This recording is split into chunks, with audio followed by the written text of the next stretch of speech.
Yo que sentí el horror de los espejos, no solo ante el cristal impenetrable donde acaba y empieza, inhabitable, un posible espacio de reflejos, sino ante el agua especular que imita el otro azul en su profundo cielo, que a veces raya el ilusorio vuelo del ave inversa o que un temblor agita. Y ante la superficie silenciosa del ébano sutil, cuya tersura repite como un sueño la blancura de un vago mármol o una vaga rosa, hoy, al cabo de tantos y perplejos años de errar bajo la varia luna, me pregunto, ¿qué azar de la fortuna hizo que yo temiera los espejos? Espejos de metal, enmascarado espejo de caoba que en la bruma de su rojo crepúsculo disfuma ese rostro que mira y es mirado. Infinitos los veo, elementales ejecutores de un antiguo pacto, multiplicar el mundo como el acto generativo, insomnes y fatales. Prolonga este vano mundo incierto en su vertiginosa telaraña. A veces en la tarde los empaña el hálito de un hombre que no ha muerto. Nos acecha el cristal. Si entre las cuatro paredes de la alcoba hay un espejo, ya no estoy solo. Hay otro. Hay el reflejo que arma en el alba un sigiloso teatro. Todo acontece y nada se recuerda en esos gabinetes cristalinos donde, como fantásticos rabinos, leemos los libros de derecha a izquierda. Claudio, rey de una tarde, rey soñado, no sintió que era un sueño hasta aquel día en que un actor mimó su felonía con arte silencioso en un tablado. Que haya sueños es raro, que haya espejos, que el usual y gastado repertorio de cada día incluya el ilusorio orbe profundo que urden los reflejos. Dios, he dado en pensar, pone un empeño en toda esa inasible arquitectura que edifica la luz con la tersura del cristal y la sombra con el sueño. Dios ha creado las noches que se arman de sueños y las formas del espejo para que el hombre sienta que es reflejo y vanidad. Por eso nos alarman.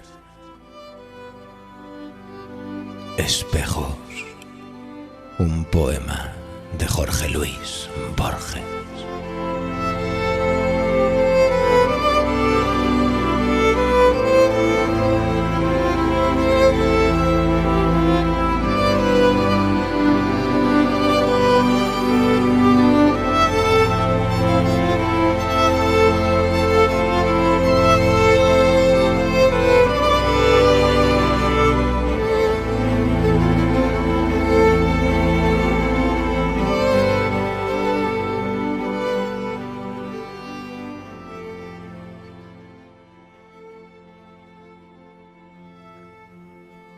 Existen infinidad de mundos sin nombre que habitamos en secreto como nuestros. Utopías los llaman, si quieren. Utopías que no podemos tocar o respirar en los albores de su nacimiento, pero que poco a poco empezamos a experimentar a través del imaginario de las ideas. Mensajes encriptados de algún texto sagrado, de una ficción de símbolos murmurados por un grupo secreto de arquitectos de universos, puestos aquí en el plano material para adueñarse de los sinsabores de la realidad. Pues hay quienes son capaces de lucubrar mensajes lo suficientemente poderosos como para impregnarse en el imaginario sueño de la humanidad y conquistar las fronteras de la vigilia.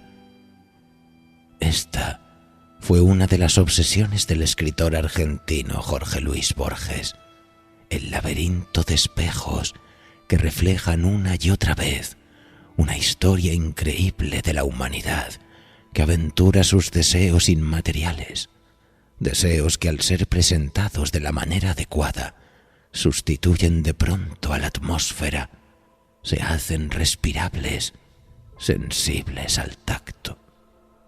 Pues aquellos que siendo consciente del poder de las ideas para cambiar el mundo, tendrán también en sus manos el destino de la humanidad.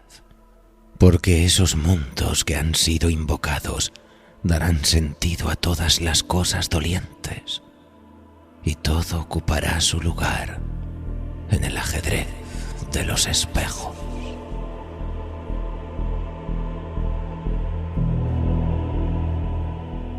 Acomódense pues, amigos, en su cubil favorito. Apaguen las luces, enciendan una vela y prepárense para disfrutar de uno de los fascinantes relatos del maestro Jorge Luis Borges. Con todos ustedes, Tlön Uqbar Orbius Tertium.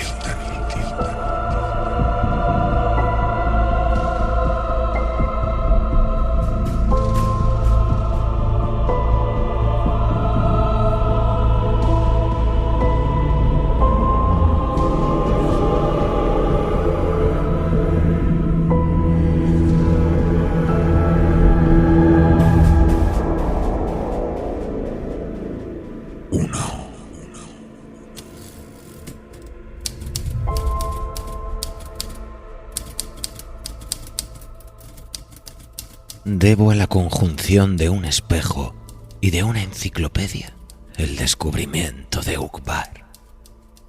El espejo inquietaba el fondo de un corredor en una quinta de la calle Gaona, en Ramos Mejía. La enciclopedia falazmente se llama The Anglo-American Encyclopedia, Nueva York, 1917, y es una reimpresión literal, pero también morosa, de la Enciclopedia Británica de 1902. El hecho se produjo hará unos 5 años. Bioy Casares había cenado conmigo esa noche y nos demoró una vasta polémica sobre la ejecución de una novela en primera persona, cuyo narrador omitiera o desfigurara los hechos e incurriera en diversas contradicciones que permitieran a unos pocos lectores, a muy pocos lectores, la adivinación de una realidad atroz o banal. Desde el fondo remoto del corredor, el espejo nos acechaba. Descubrimos en la alta noche, ese descubrimiento es inevitable, que los espejos tienen algo monstruoso. Entonces, Bioy Casares recordó que uno de los heresiarcas de Uqbar había declarado que los espejos y la cúpula son abominables porque multiplican el número de los hombres. Le pregunté el origen de esa memorable sentencia y me contestó que The Anglo-American Encyclopedia la registraba en su artículo sobre Uqbar. La quinta, que habíamos alquilado amueblada, poseía un ejemplar de esa obra. En las últimas páginas del volumen 46 dimos con un artículo sobre Uppsala, en las primeras del 47 con uno sobre Ural-Altaic Language, pero ni una palabra sobre Uqbar. Y Bioy, un poco azorado, interrogó los tomos del índice. Agotó en vano todas las lecciones imaginables.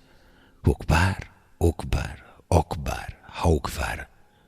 Antes de irse, me dijo que era una región del Irak o del Asia Menor. Confieso que asentí con alguna incomodidad. Conjeturé que ese país indocumentado y ese heresiarca anónimo eran una ficción improvisada por la modestia de Bioy para justificar una frase. El examen estéril de uno de los atlas de Justus Perthes fortaleció mi duda. Al día siguiente, Bioy me llamó desde Buenos Aires. Me dijo que tenía a la vista el artículo sobre Uqbar en el volumen 26 de la enciclopedia. No constaba el nombre del heresiarca, pero sí la noticia de su doctrina, formulada en palabras casi idénticas a las repetidas por él, aunque tal vez literariamente inferiores. Él había recordado: la copulación y los espejos son abominables. El texto de la enciclopedia decía: para uno de esos gnósticos, el visible universo era una ilusión, o más precisamente, un sofisma. Los espejos y la paternidad son abominables, porque lo multiplican y lo divulgan. Le dije, sin faltar a la verdad, que me gustaría ver ese artículo. A los pocos días lo trajo, lo cual me sorprendió, porque los escrupulosos índices cartográficos de la Erdkunde de Ritter ignoraban con plenitud el nombre de Uqbar. El volumen que trajo Bioy era efectivamente el 26 de la Anglo-American Encyclopedia. En la falsa carátula y en el lomo, la indicación alfabética Tor Ups era la de nuestro ejemplar, pero en vez de 917 páginas, constaba de 921. Esas 4 páginas adicionales comprendían el artículo sobre Uqbar, no previsto, como habrá advertido el lector, por la indicación alfabética. Comprobamos después que no hay otra diferencia entre los volúmenes. Los dos, según creo haber indicado, son reimpresiones de la 10ª Enciclopedia Británica. Bioy había adquirido su ejemplar en uno de tantos remates. Leímos con algún cuidado el artículo. El pasaje recordado por Bioy era tal vez el único sorprendente.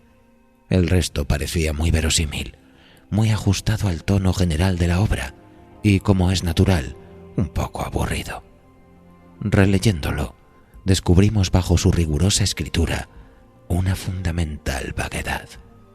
De los 14 nombres que figuraban en la parte geográfica, solo reconocimos 3: Jorasán, Armenia y Erzurum, interpolados en el texto de un modo ambiguo. De los nombres históricos, uno solo: el impostor Esmerdis, el mago, invocado más bien como una metáfora. La nota parecía precisar las fronteras de Uqbar, pero sus nebulosos puntos de referencia eran ríos y cráteres y cadenas de esa misma región. Leímos, verbigracia, que las tierras bajas de Saí Jaldún y del delta del Aqsa definen la frontera del sur y que en las islas de ese delta procrean los caballos salvajes. Eso al principio de la página 918. En la sección histórica, página 920, supimos que a raíz de las persecuciones religiosas del siglo XIII, los ortodoxos buscaron amparo en las islas, donde perduran todavía sus obeliscos y donde no es raro exhumar sus espejos de piedra. La sección idioma y literatura era breve. Un solo rasgo memorable. Anotaba que la literatura de Uqbar era de carácter fantástico y que sus epopeyas y leyendas no se referían jamás a la realidad, sino a las 2 regiones imaginarias de Mlechnas y de Tlón. La bibliografía enumeraba 4 volúmenes que no hemos encontrado hasta ahora, aunque el tercero, Silas Haslam, History of the Land Called Uqbar, 1874, figura en los catálogos de la librería de Bernard Quaritch. El primero, Lesbar and Lessensworth, Berman-Kurhem, Over das Land Uqbar in Kleinasien, data de 1641 y es obra de Johannes Valentinus Andrea. El hecho es significativo. Un par de años después, di con ese nombre en las inesperadas páginas de De Quincey, Writings, 13º volumen, y supe que era el de un teólogo alemán que a principios del siglo XVII describió la imaginaria comunidad de la Rosacruz, que otros luego fundaron a imitación de lo prefigurado por él. Esa noche visitamos la Biblioteca Nacional. En vano fatigamos atlas, catálogos, anuarios de sociedades geográficas, memorias de viajeros e historiadores. Nadie había estado nunca en Uqbar. El índice general de la enciclopedia de Bioy tampoco registraba ese nombre. Al día siguiente, Carlos Mastronardi, a quien yo había referido el asunto, advirtió en una librería de Corrientes y Talcahuano los negros y dorados lomos de la Anglo-American Encyclopedia. Entró e interrogó el volumen 26. Naturalmente, no dio con el menor indicio de Uqbar.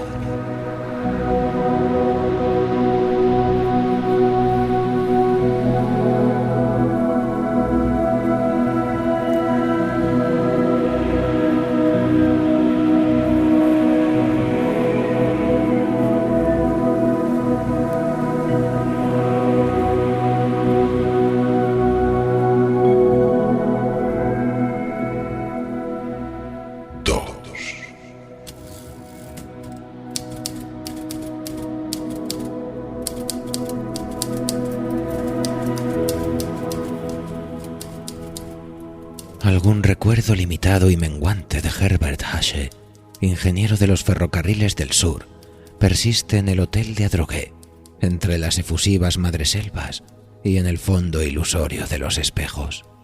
En vida padeció de irrealidad como tantos ingleses.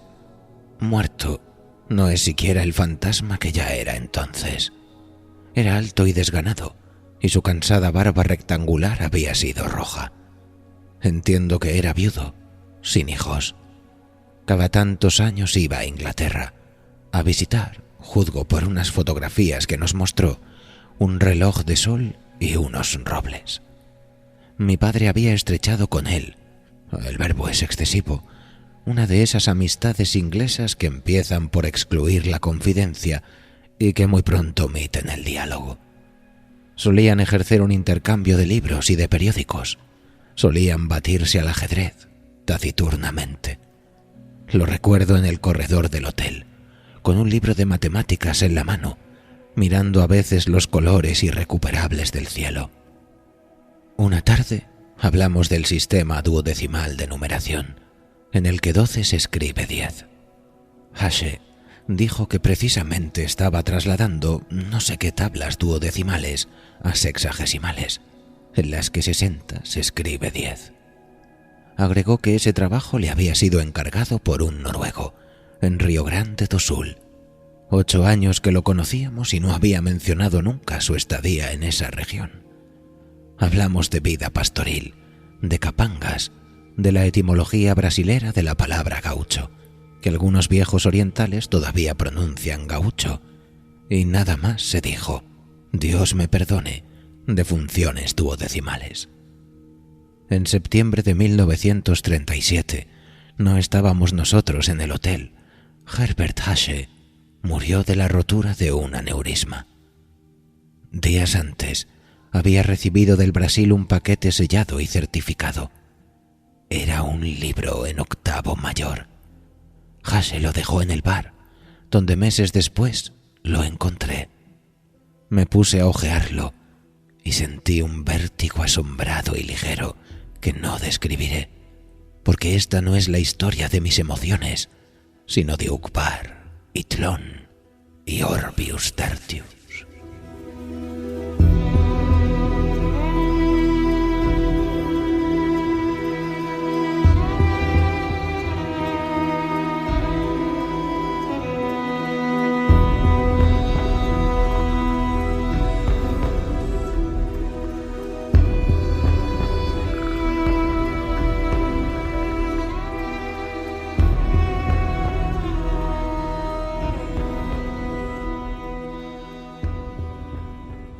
En una noche del Islam que se llama la noche de las noches, se abren de par en par las secretas puertas del cielo y es más dulce el agua en los cántaros.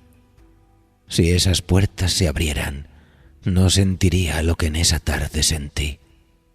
El libro estaba redactado en inglés y lo integraban 1001 páginas. En el amarillo lomo de cuero leí estas curiosas palabras que la falsa carátula repetía. A First Encyclopedia of Tlön, volumen 11, Eglaer to Younger. No había indicación de fecha ni de lugar. En la primera página, y en una hoja de papel de seda que cubría una de las láminas en colores, había estampado un óvalo azul con esta inscripción: Orbius Tertius. Hacía 2 años que yo había descubierto en un tomo de cierta enciclopedia práctica una somera descripción de un falso país. Ahora me deparaba el azar, algo más precioso y más arduo. Ahora tenía en las manos un vasto fragmento metódico de la historia total de un planeta desconocido, con sus arquitecturas y sus barajas, con el pavor de sus mitologías y el rumor de sus lenguas, con sus emperadores y sus mares, con sus minerales y sus pájaros y sus peces, con su álgebra y su fuego, con su controversia teológica y metafísica. Todo ello articulado, coherente, sin visible propósito doctrinal o tono paródico.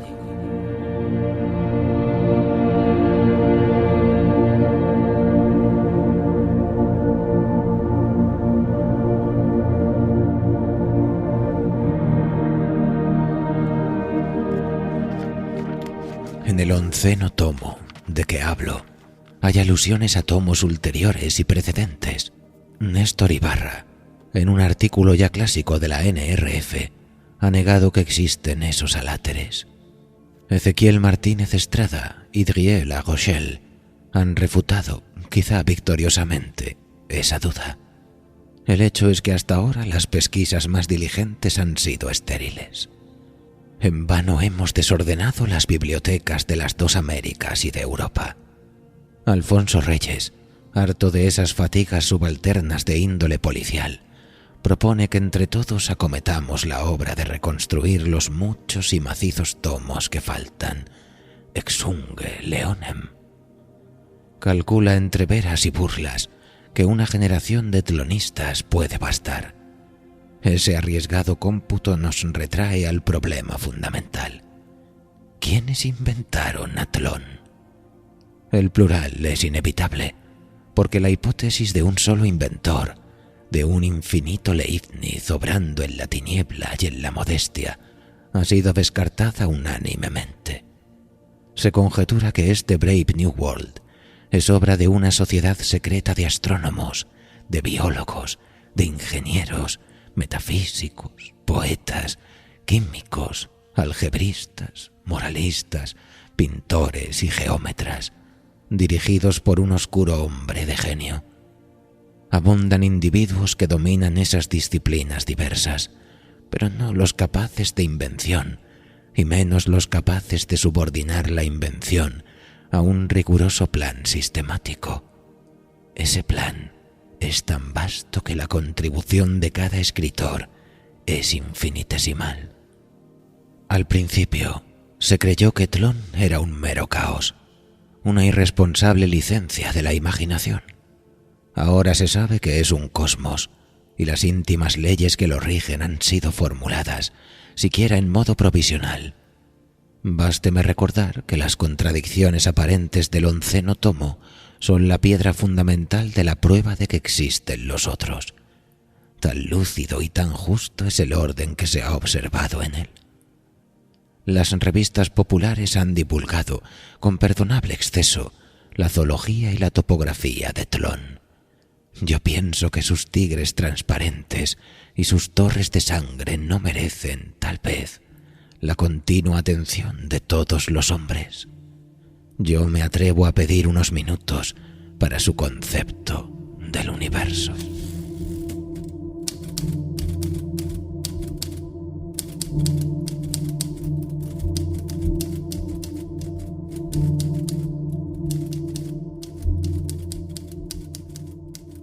Hume notó para siempre que los argumentos de Berkeley no admiten la menor réplica y no causan la menor convicción.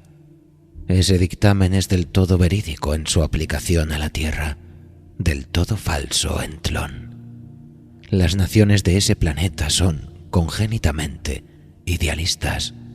Su lenguaje y las derivaciones de su lenguaje, la religión, las letras, la metafísica, presuponen el idealismo. El mundo para ellos no es un concurso de objetos en el espacio, es una serie heterogénea de actos independientes. Es sucesivo, temporal, no espacial. No hay sustantivos en la conjetural Ursprache de Tlön, de la que proceden los idiomas actuales y los dialectos. Hay verbos impersonales, calificados por sufijos o prefijos monosilábicos de valor adverbial. Por ejemplo, no hay palabra que corresponda a la palabra luna, pero hay un verbo que sería en español lunecer o lunar. Surgió la luna sobre el río, se dice Hlor Ufang Ashkshash, o sea, en su orden, hacia arriba, detrás, duradero fluir, luneció. Shul solar traduce con brevedad. Upa tras prefluye el luno. Upward, behind the onstreaming it mooned. La anterior se refiere a los idiomas del hemisferio austral. En los del hemisferio boreal, de cuya Ursprache hay muy pocos datos en el 11º tomo, la célula primordial no es el verbo, sino el adjetivo monosilábico. El sustantivo se forma por acumulación de adjetivos. No se dice luna, se dice aéreo claro sobre oscuro redondo, o anaranjado tenue del cielo, o cualquier otra agregación. En el caso elegido, la masa de adjetivos corresponde a un objeto real. El hecho es puramente fortuito. En la literatura de este hemisferio, como en el mundo subsistente de Meinong, abundan los objetos ideales, convocados y disueltos en un momento, según las necesidades poéticas. Los determina, a veces, la mera simultaneidad. Hay objetos compuestos de dos términos, uno de carácter visual y otro auditivo. El color del naciente y el remoto grito de un pájaro. Los hay de muchos. El sol y el agua contra el pecho del nadador, el vago rosa trémulo que se ve con los ojos cerrados, la sensación de quien se deja llevar por un río y también por el sueño. Esos objetos de segundo grado pueden combinarse con otros. El proceso, mediante ciertas abreviaturas, es prácticamente infinito.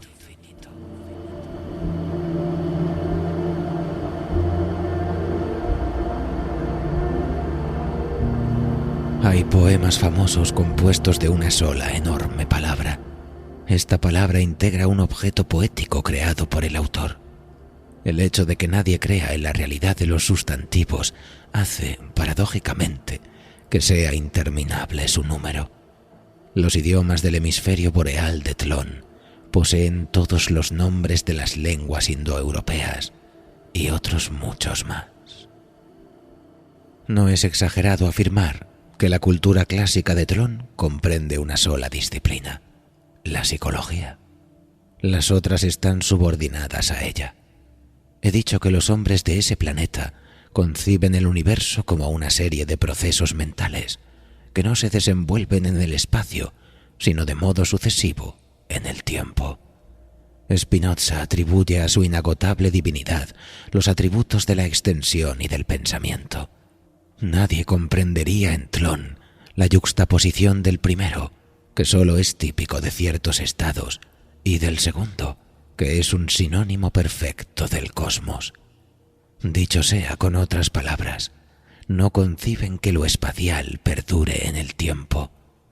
La percepción de una humareda en el horizonte, y después del campo incendiado, y después del cigarro a medio apagar que produjo la quemazón, es considerada un ejemplo de asociación de ideas.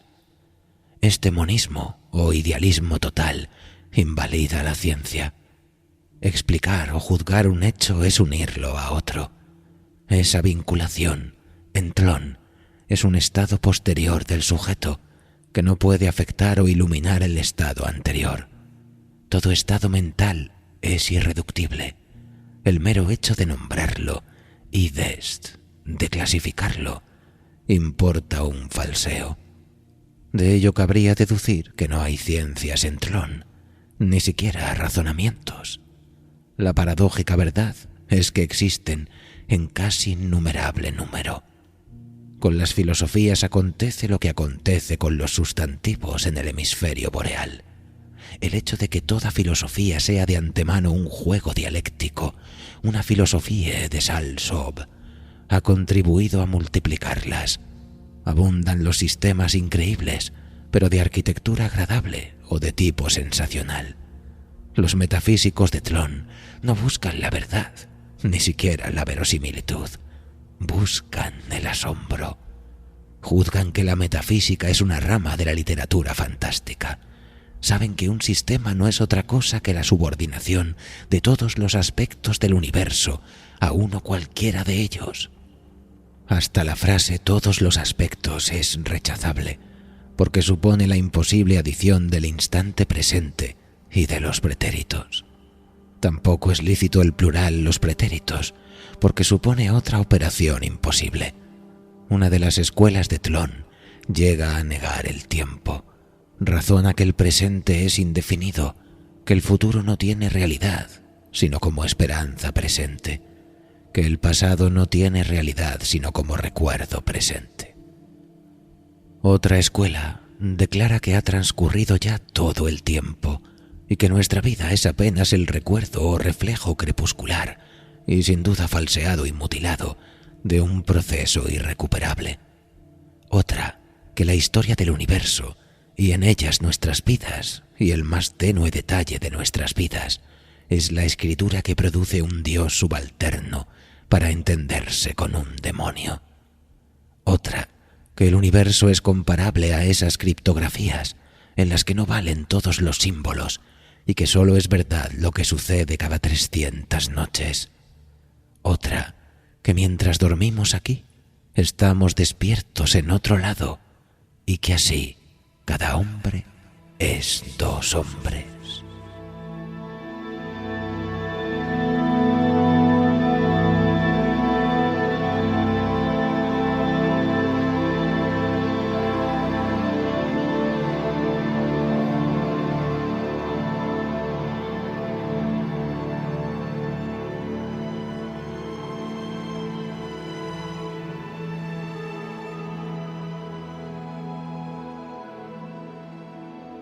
Entre las doctrinas de Tlön, ninguna ha merecido tanto escándalo como el materialismo. Algunos pensadores lo han formulado con menos claridad que fervor, como quien adelanta una paradoja. Para facilitar el entendimiento de esa tesis inconcebible, un heresiarca del XI siglo ideó el sofisma de las 9 monedas de cobre, cuyo renombre escandaloso equivale en Tlön al de las aporías eleáticas. De ese razonamiento especioso hay muchas versiones, que varían del número de monedas y el número de hallazgos. He aquí la más común. El martes, X atraviesa un camino desierto y pierde 9 monedas de cobre. El jueves, Y encuentra en el camino 4 monedas, algo herrumbradas por la lluvia del miércoles. El viernes, Z descubre 3 monedas en el camino. El viernes de mañana, X encuentra 2 monedas en el corredor de su casa. El heresiarca quería deducir de esa historia la realidad, y Cest, la continuidad, de las 9 monedas recuperadas. Es absurdo, afirmaba, imaginar que 4 de las monedas no han existido entre el martes y el jueves, 3 entre el martes y la tarde del viernes, 2 entre el martes y la madrugada del viernes. Es lógico pensar que han existido, siquiera de algún modo secreto, de comprensión vedada a los hombres, en todos los momentos de esos 3 plazos. Así, el lenguaje de Tlön se resistía a formular esa paradoja. Los más no la entendieron. Los defensores del sentido común se limitaron, al principio, a negar la veracidad de la anécdota. Repitieron que era una falacia verbal, basada en el empleo temerario de 2 voces neológicas, no autorizadas por el uso y ajenas a todo pensamiento severo. Los verbos encontrar y perder, que comportan una petición de principio, porque presuponen la identidad de las 9 primeras monedas y de las últimas. Recordaron que todo sustantivo, hombre, moneda, jueves, miércoles, lluvia, solo tiene un valor metafórico. Denunciaron la pérfida circunstancia, algo herrumbradas por la lluvia del miércoles, que presupone lo que se trata de demostrar, la persistencia de las 4 monedas entre el jueves y el martes. Explicaron que una cosa es igualdad y otra identidad, y formularon una especie de reductio ad absurdum, o sea, el caso hipotético de 9 hombres que en 9 sucesivas noches padecen un vivo dolor. ¿No sería ridículo, interrogaron, pretender que ese dolor es el mismo? Dijeron que al heresiarca no lo movía sino el blasfematorio propósito de atribuir la divina categoría de ser a unas simples monedas, y que a veces negaba la pluralidad y otras no. Argumentaron, si la igualdad comporta la identidad, habría que admitir asimismo que las 9 monedas son una sola.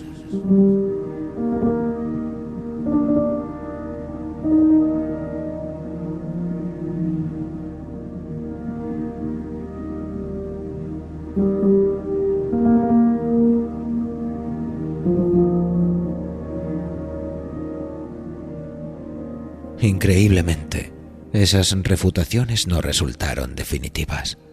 A los 100 años de enunciado el problema, un pensador no menos brillante que el heresiarca, pero de tradición ortodoxa, formuló una hipótesis muy audaz. Esa conjetura feliz afirma que hay un solo sujeto, que ese sujeto indivisible es cada uno de los seres del universo, y que estos son los órganos y máscaras de la divinidad. X es Y es Z. Z descubre 3 monedas porque recuerda que se le perdieron a X. X encuentra 2 en el corredor porque recuerda que han sido recuperadas las otras. El 11º tomo deja entender que 3 razones capitales determinaron la victoria total de ese panteísmo idealista. La primera, el repudio del solipsismo. La segunda, la posibilidad de conservar la base psicológica de las ciencias. La tercera, la posibilidad de conservar el culto de los dioses. Schopenhauer, el apasionado y lúcido Schopenhauer, formula una doctrina muy parecida en el primer volumen de Parerga, un Paralipomena. La geometría de Tlön comprende 2 disciplinas algo distintas, la visual y la táctil. La última corresponde a la nuestra y la subordinan a la primera. La base de la geometría visual es la superficie, no el punto. Esta geometría desconoce las paralelas y declara que el hombre que se desplaza modifica las formas que lo circundan. La base de su aritmética es la noción de números indefinidos. Acentúan la importancia de los conceptos de mayor y menor, que nuestros matemáticos simbolizan por los símbolos de mayor y menor. Afirman que la operación de contar modifica las cantidades y las convierte de indefinidas en definidas. El hecho de que varios individuos que cuentan una misma cantidad logran un resultado igual es para los psicólogos un ejemplo de asociación de ideas o de buen ejercicio de la memoria. Ya sabemos que en Tlön el sujeto del conocimiento es uno y eterno.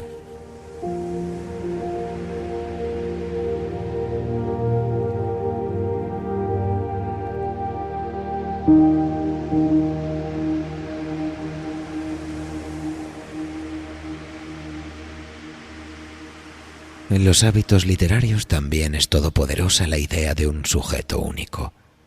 Es raro que los libros estén firmados. No existe el concepto del plagio. Se ha establecido que todas las obras son obra de un solo autor, que es intemporal y es anónimo. La crítica suele inventar autores. Elige 2 obras disímiles, el Tao Te Ching y las 1001 noches, digamos. Las atribuye a un mismo escritor y luego determina con probidad la psicología de ese interesante homme de lettres. También son distintos los libros. Los de ficción abarcan un solo argumento, con todas las permutaciones imaginables. Los de naturaleza filosófica invariablemente contienen la tesis y la antítesis, el riguroso pro y el contra de una doctrina. Un libro que no encierra su contralibro es considerado incompleto. Siglos y siglos de idealismo no han dejado de influir en la realidad. No es infrecuente en las regiones más antiguas de Tlön la duplicación de objetos perdidos. 2 personas buscan un lápiz. La primera lo encuentra y no dice nada. La segunda encuentra un segundo lápiz no menos real, pero más ajustado a su expectativa. Esos objetos secundarios se llaman Hronir y son, aunque de forma desairada, un poco más largos. Hasta hace poco los Hronir fueron hijos casuales de la abstracción y el olvido. Parece mentira que su metódica producción cuente apenas 100 años, pero así lo declara el 11º tomo. Los primeros intentos fueron estériles. El modus operandi, sin embargo, merece recordación. El director de una de las cárceles del estado comunicó a los presos que en el antiguo lecho de un río había ciertos sepulcros y prometió la libertad a quienes trajeran un hallazgo importante. Durante los meses que precedieron a la excavación, les mostraron láminas fotográficas de lo que iban a hallar. Ese primer intento probó que la esperanza y la avidez pueden inhibir. Una semana de trabajo con la pala y el pico no logró exhumar otro Hrón que una rueda herrumbrada de fecha posterior al experimento. Este se mantuvo secreto y se repitió después en 4 colegios. En 3 fue casi total el fracaso. En el 4º, cuyo director murió casualmente durante las primeras excavaciones, los discípulos exhumaron o produjeron una máscara de oro, una espada arcaica, 2 o 3 ánforas de barro y el verdinoso y mutilado torso de un rey, con una inscripción en el pecho que no se ha logrado aún descifrar. Así, se descubrió la improcedencia de testigos que conocieran la naturaleza experimental de la busca. Las investigaciones en masa producen objetos contradictorios. Ahora se prefieren los trabajos individuales y casi improvisados. La metódica elaboración de Hronir, dice el 11º tomo, ha prestado servicios prodigiosos a los arqueólogos. Ha permitido interrogar y hasta modificar el pasado, que ahora no es menos plástico y menos dócil que el porvenir. Hecho curioso, los Hronir de segundo y de tercer grado, los Hronir derivados de otro Hrón, los Hronir derivados del Hrón de un Hrón, exageran las aberraciones del inicial. Los de quinto son casi uniformes, los de noveno se confunden con los de segundo. En los de 11º hay una pureza de líneas que los originales no tienen. El proceso es periódico. El Hrón de 12º grado ya empieza a decaer. Más extraño y más puro que todo Hrón es a veces el Ur, la cosa producida por su gestión, el objeto educido por la esperanza, la gran máscara de oro que he mencionado es un ilustre ejemplo.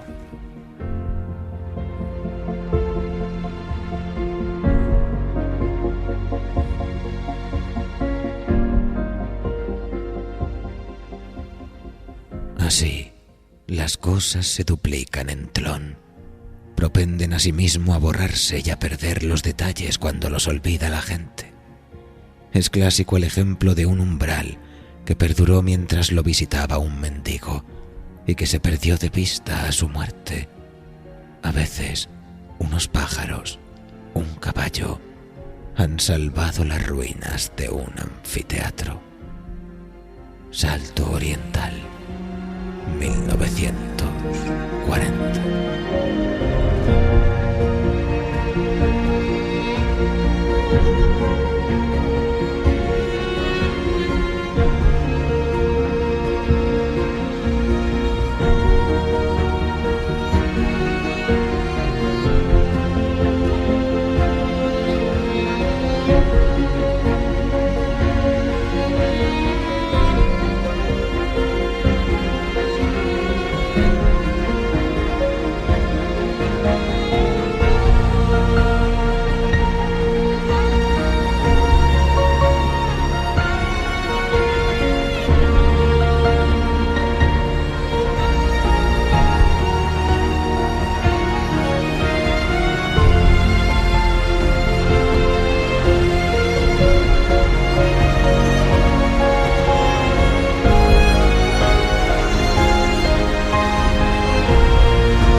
Postdata de 1947. Reproduzco el artículo anterior tal como apareció en la Antología de la Literatura Fantástica de 1940, sin otra escisión que algunas metáforas y que una especie de resumen burlón que ahora resulta frívolo. Han ocurrido tantas cosas desde esa fecha que me limitaré a recordarlas. En marzo de 1941 se descubrió una carta manuscrita de Gunnar Eftjord en un libro de Hinton que había sido de Herbert Hase. El sobre tenía el sello postal de Ouro Preto. La carta elucidaba enteramente el misterio de Tlön. Su texto corrobora las hipótesis de Martínez Estrada. A principios del siglo XVII, en una noche de Lucerna o de Londres, empezó la espléndida historia. Una sociedad secreta y benévola que entre sus afilados tuvo a Dalgarno y después a George Berkeley, surgió para inventar un país. En el vago programa inicial figuraban los estudios herméticos, la filantropía y la cábala. De esa primera época data el curioso libro de Andrea. Al cabo de unos años de conciliábulos y de síntesis prematuras, comprendieron que una generación no bastaba para articular un país. Resolvieron que cada uno de los maestros que la integraban eligiera un discípulo para la continuación de la obra. Esa disposición hereditaria prevaleció. Después de un hiato de 2 siglos, la perseguida fraternidad resurge en América. Hacia 1824, en Memphis, Tennessee, uno de los afiliados conversa con el ascético millonario Ezra Buckley. Este lo deja hablar con algún desdén y se ríe de la modestia del proyecto. Le dice que en América es absurdo inventar un país y le propone la invención de un planeta. A esa gigantesca idea añade otra, hija de su nihilismo, la de guardar en el silencio la empresa enorme. Circulaban entonces los 20 tomos de la Enciclopedia Británica. Buckley sugiere una enciclopedia metódica del planeta ilusorio. Les dejará sus cordilleras auríferas, sus ríos navegables, sus praderas holladas por el toro y por el bisonte, sus negros, sus prostíbulos y sus dólares, bajo una condición: la obra no pactará con el impostor Jesucristo. Buckley descree de Dios, pero quiere demostrar al Dios no existente que los hombres mortales son capaces de concebir un mundo.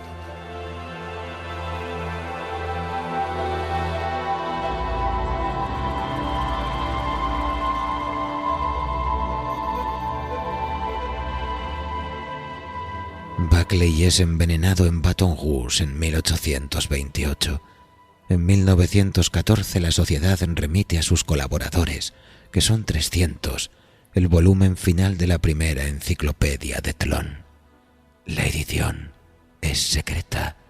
Los 40 volúmenes que comprende, la obra más vasta que han acometido los hombres, serían la base de otra más minuciosa, redactada no ya en inglés, sino en alguna de las lenguas de Tlön. Esa revisión de un mundo ilusorio se llama provisionalmente Orbius Tertius, y uno de sus modestos demiurgos fue Herbert Hase. No sé si como agente de Gunnar Eftjord o como afiliado. Su recepción de un ejemplar del 11º tomo parece favorecer lo segundo. Pero, ¿y los otros? Hacia 1942 arreciaron los hechos. Recuerdo con singular nitidez uno de los primeros y me parece que algo sentí de su carácter premonitorio. Ocurrió en un departamento de la calle Laprida, frente a un claro y alto balcón que miraba al ocaso. La princesa de Faucigny-Lucinge había recibido de Poitiers su vajilla de plata. Del vasto fondo de un cajón rubricado de sellos internacionales iban saliendo finas cosas inmóviles, platería de Utrecht y de París, con dura fauna heráldica, un samovar. Entre ellas, con un perceptible y tenue temblor de pájaro dormido, latía misteriosamente una brújula. La princesa no la reconoció. La aguja azul anhelaba el norte magnético. La caja de metal era cóncava. Las letras de la esfera correspondían a uno de los alfabetos de Tlön. Tal fue la primera intrusión del mundo fantástico en el mundo real. Un azar que me inquieta hizo que yo también fuera testigo de la segunda. Ocurrió unos meses después, en la pulpería de un brasilero, en la Cuchilla Negra. Amorim y yo regresábamos de Santa Ana. Una creciente del río Tacuarembó nos obligó a probar y a sobrellevar esa rudimentaria hospitalidad. El pulpero nos acomodó unos cáteres crujientes en una pieza grande, entorpecida de barriles y cueros. Nos acostamos, pero no nos dejó dormir hasta el alba la borrachera de un vecino invisible que alternaba denuestos inextricables con rachas de milongas, más bien con rachas de una sola milonga. Como es de suponer, atribuimos a la fogosa caña del patrón ese griterío insistente. A la madrugada, el hombre estaba muerto en el corredor. La aspereza de la voz nos había engañado. Era un muchacho joven. En el delirio se le habían caído del tirador unas cuantas monedas y un cono de metal reluciente del diámetro de un dado. En vano un chico trató de recoger ese cono. Un hombre apenas acertó a levantarlo. Yo lo tuve en la palma de la mano algunos minutos. Recuerdo que su peso era intolerable y que después de retirado el cono, la opresión perduró. También recuerdo el círculo preciso que me grabó en la carne, esa evidencia de un objeto muy chico y a la vez pesadísimo. Dejaba una impresión desagradable de asco y de miedo. Un paisano propuso que lo tiraran al río correntoso. Amorim lo adquirió mediante unos pesos. Nadie sabía nada del muerto, salvo que venía de la frontera. Esos conos pequeños y muy pesados, hechos de un metal que no es de este mundo, son imagen de la divinidad en ciertas religiones de Tlön.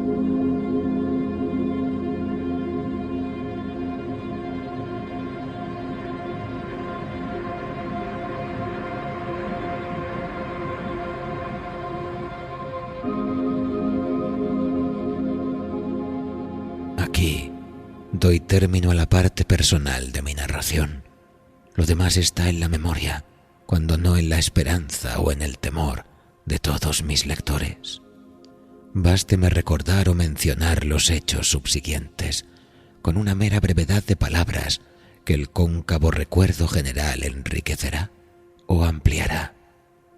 Hacia 1944, un investigador del diario The American, de Nashville, Tennessee, exhumó en una biblioteca de Memphis los 40 volúmenes de la primera enciclopedia de Tlön. Hasta el día de hoy, se discute si ese descubrimiento fue casual o si lo consintieron los directores del todavía nebuloso Orbis Tertius. Es verosímil lo segundo. Algunos rasgos increíbles del 11º tomo, verbigracia la multiplicación de los Hronir, han sido eliminados o atenuados en el ejemplar de Memphis. Es razonable imaginar que esas tachaduras obedecen al plan de exhibir un mundo que no sea demasiado incompatible con el mundo real. La diseminación de objetos de Tlön en diversos países complementaría ese plan. El hecho que la prensa internacional voceó infinitamente el hallazgo, manuales, antologías, resúmenes, versiones literales, reimpresiones autorizadas y reimpresiones piráticas de la obra mayor de los hombres, abarrotaron y siguen abarrotando la tierra. Casi inmediatamente, la realidad cedió en más de un punto. Lo cierto es que anhelaba ceder. Hace 10 años bastaba cualquier simetría con apariencia de orden, el materialismo dialéctico, el antisemitismo, el nazismo, para embelesar a los hombres. ¿Cómo no someterse a Tlön, a la minuciosa y vasta evidencia de un planeta ordenado? Inútil responder que la realidad también está ordenada. Quizá lo esté, pero de acuerdo a leyes divinas. Traduzco, a leyes inhumanas, que no acabamos nunca de percibir. Tlön será un laberinto, pero es un laberinto urdido por hombres, un laberinto destinado a que lo descifren los hombres. El contacto y el hábito de Tlön han desintegrado este mundo. Encantada por su rigor, la humanidad olvida y torna a olvidar que es un rigor de ajedrecistas, no de ángeles. Ya ha penetrado en las escuelas el conjetural idioma primitivo de Tlön. Ya la enseñanza de su historia armoniosa y llena de episodios conmovedores ha obliterado a la que presidió mi niñez. Ya en las memorias un pasado ficticio ocupa el sitio de otro, del que nada sabemos con certidumbre, ni siquiera que es falso. Han sido reformadas la numismática, la farmacología y la arqueología. Entiendo que la biología y las matemáticas aguardan también su avatar. Una dispersa dinastía de solitarios ha cambiado la faz del mundo. Su tarea prosigue. Si nuestras previsiones no yerran, de aquí a 100 años, alguien descubrirá los 100 tomos de la segunda enciclopedia de Tlön. Y entonces desaparecerán del planeta el inglés y el francés y el mero español. El mundo será Tlön. Y yo no hago caso. Yo sigo revisando en los quietos días del hotel de Adrogué una indecisa traducción quevediana que no pienso dar a la imprenta de Lorne Burial de Brown.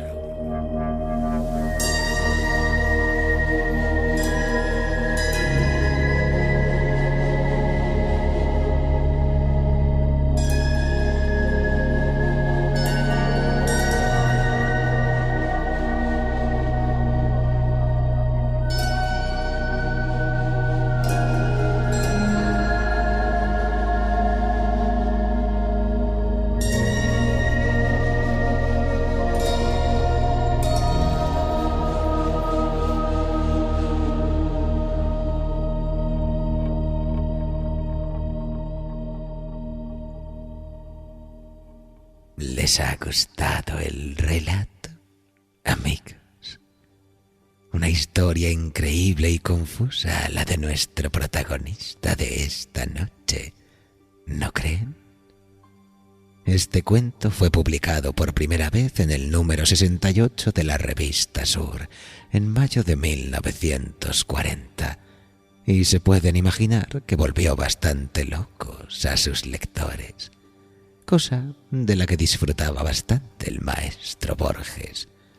Lo integró en su propio imaginario, dándose de algún modo el protagonismo de la historia para enigma y gloria de los receptores, porque sin duda este relato desconcertaba.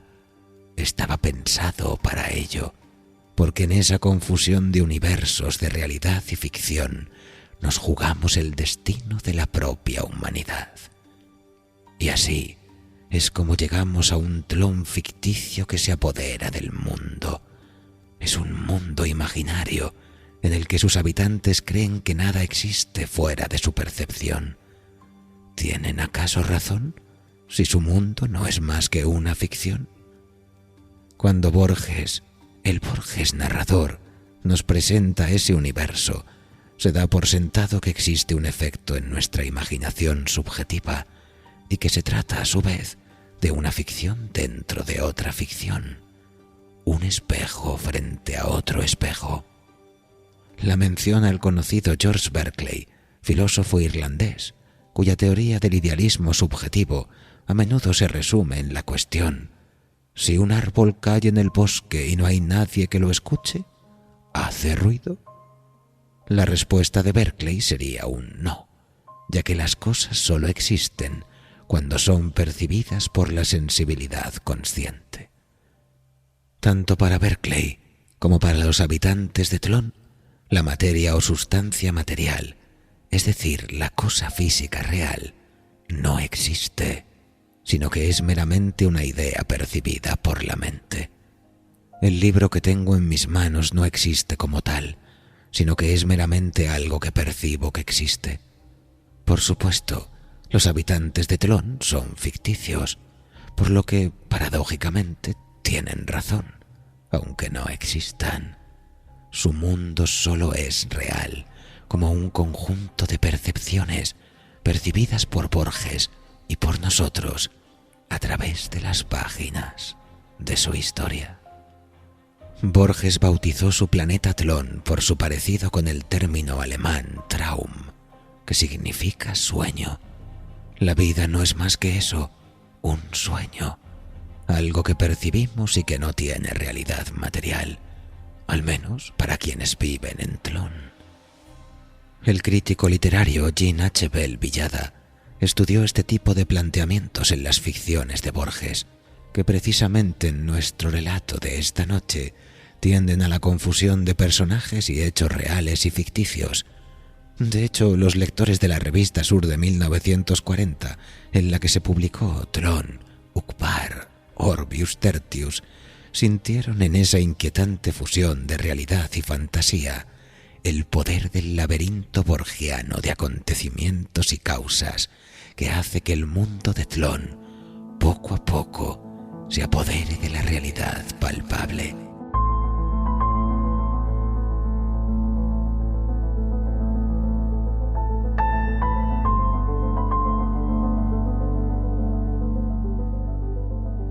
Y es que hay algo poderoso en esas ideas que como semillas se plantan para obtener la admiración, el respeto o la veneración de los mortales. Algo que en ocasiones se utiliza de forma retorcida, ya sea a través de la propaganda o del influjo espiritualista, porque muchos simplifican sus términos para hacerlos accesibles al mecanismo del control y la manipulación, y otros tantos consideran que el relato de Borges no hace otra cosa que parodiar esas ficciones que se insertan como reales en la tierra del imaginario sensible.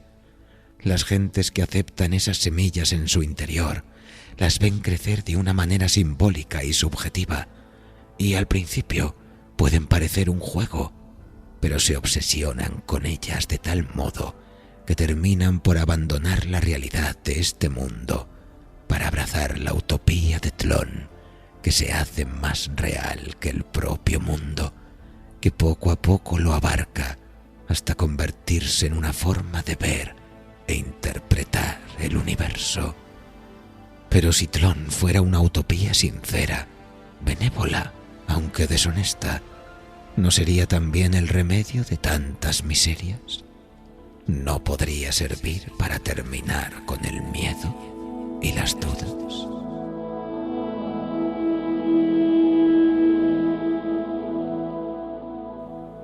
Sin embargo, el planeta Tlön no existe, ni siquiera en la historia misma. Es una ficción dentro de otra, un engaño inventado por una sociedad secreta del siglo XIX, con más y más detalles y artefactos relacionados con el propio Tlön, que gradualmente se liberan en el mundo para agregar credibilidad a la idea de la existencia de ese planeta. Es una conspiración superlativa. Y de hecho, en los cuadernos de estudio borgiano se interpreta esta historia como una alegoría de las creencias institucionalizadas, en particular de la religión o la propaganda jerarquizada, la que intenta imponer en los otros una disciplina, un orden, una prevalecencia de los que están arriba sobre los que están abajo. La práctica tloniana de inventar estructuras metafísicas fantásticas refleja la construcción humana de doctrinas que no son accesibles al pensamiento científico. La imposición de significados, la modificación del pasado y el futuro mediante la excavación de artefactos místicos también ofrece paralelismos con el culto a las reliquias sagradas. Pero también es fundamental entender que el relato de Borges no implica necesariamente un ateísmo o un agnosticismo natural. Borges parece referirse más a la construcción humana de estructuras y creencias metafísicas que imitan o se hacen pasar por la divinidad, cuando en realidad son obra del hombre. Esta es para muchos la idea central de lo que quiere decir con su afirmación de que el rigor de Tlön es el rigor de los maestros de ajedrez y no de los ángeles. La referencia a los maestros de ajedrez nos hace pensar en el motivo del laberinto que aparece de forma recurrente en la colección de relatos de Borges, como el jardín de senderos que se bifurcan. El ajedrez es similar a un laberinto en el sentido de que la estructura de una partida suele ser tan confusa y enrevesada para los no iniciados como el camino de un laberinto. Así, un maestro de ajedrez puede construir efectivamente el equivalente de un laberinto alrededor de su oponente, quien inevitablemente perdería. De esta manera, Borges describe la ilusión de lo inevitable, de las falsas doctrinas de Tlön, como un laberinto impuesto a personas inconscientes por una sociedad secreta e inteligente.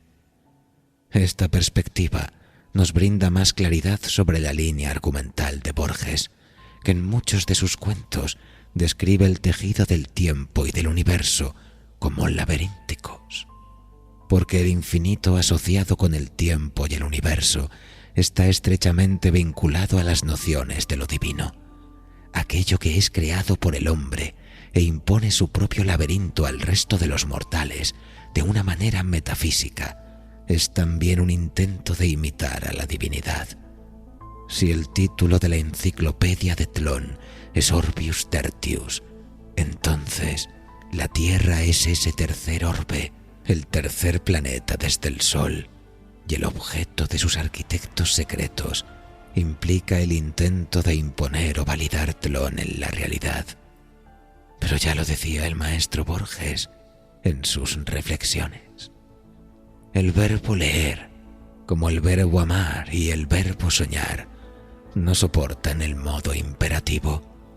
El tiempo es la sustancia de la que estoy hecho. El tiempo es un río que me arrastra, pero yo soy ese río. Es un tigre que me destruye, pero yo soy el tigre. Es un fuego que me consume, pero yo soy el fuego.